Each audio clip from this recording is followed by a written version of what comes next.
Hey, what's up, runner? Coach Kyle here, and today I'm going to give you some tips and tricks and information on protecting your skin from the sun. Spring is here, summer's approaching, and skin protection doesn't get enough attention.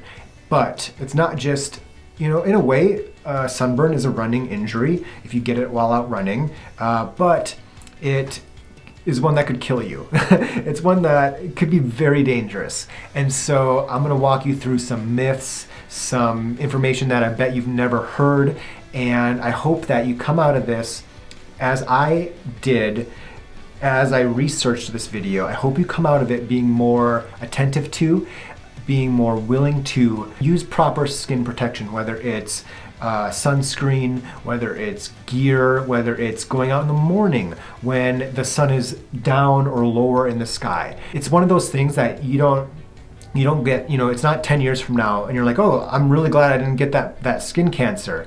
But I think that it's one of those things that you can't tangibly feel the benefit from, but I promise you it's the smart thing to do. And I hope you come out of this video, I hope you watch this video being more willing to make that smart decision. So let's get into it. Okay, so two things to talk about in regards to skin color. The first being if you have a base tan. And it may be that some of you have an idea that a base tan protects against sunburn, when in fact a base tan is only a sign of past skin damage. And according to the Hamilton Health Sciences.ca, a base tan only provides sun protection of SPF 3.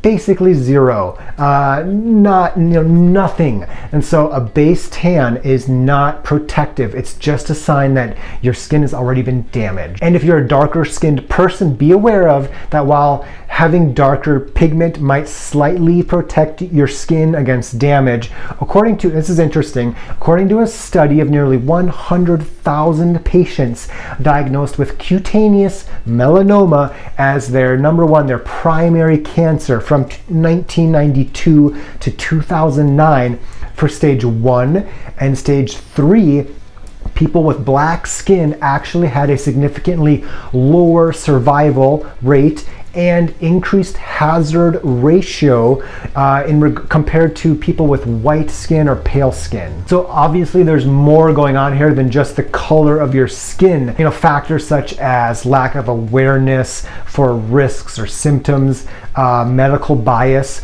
or of course socio-economical factors. The point is that I'm trying to make here is that darker skin is not a guarantee against sun damage protection. And so sunscreen is maybe the most important step you can take to prevent skin damage and protect your skin. And so be smart about your sunscreen product selection. And the American Cancer Society suggests that always selecting a broad spectrum. So this one here, SPF protection, broad spectrum, UVA and UVB protection against those types of rays. And actually some sunscreens that don't protect against both must contain an actual warning that they only protect against sunburn and not skin cancer or aging. So according to dermalogica.com, creams or lotions tend to deliver a slightly better protection than a spray. And the reason is actually surprising. Most people just don't apply as much spray as they do lotion. The American Academy of Dermatology recommends a liberal use of SPF 30, and that's actually a lot more than I would ever imagine. They suggest like a shot glass full of lotion for your entire body. And I have never put that much sunscreen on my body. They also recommend reapplying every couple hours. And it's probably rare that I go and run for more than a couple hours, so I reapply for running. But if I'm just hanging out at the lake or something, yeah, set a countdown timer for 2 hours and reapply. And then for the face, the rule of thumb is 1 teaspoon of sunscreen to deliver the SPF protection on the package. And so this is a face serum from Pacifica. And so about a teaspoon for my face for a couple hours of good protection. The American Cancer Society reminds us that no sunscreen is totally waterproof. They shouldn't say that. They are water resistant. So if you're out running, you're sweating a bunch, don't forget to reapply after 2 hours. Another piece of good sunscreen and running spring advice is you might need the sunscreen before you think you do. And I had a runner of mine in, I don't know, he's from Germany. I'm not sure if he was in Germany at the time or not. He was in Europe somewhere very recently. I think it's still technically winter. And his running partner got sunburned because, I mean, it was snow, it was cold, and his running partner got sunburned because he didn't wear proper skin protection.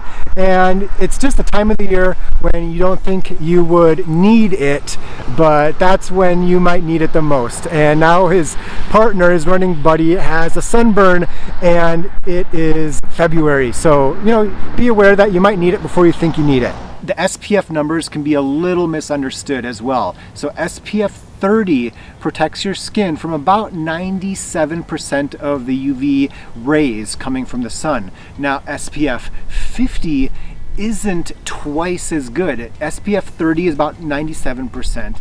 SPF 50 is 98%. So it's not almost twice as good. It's a small percentage point better.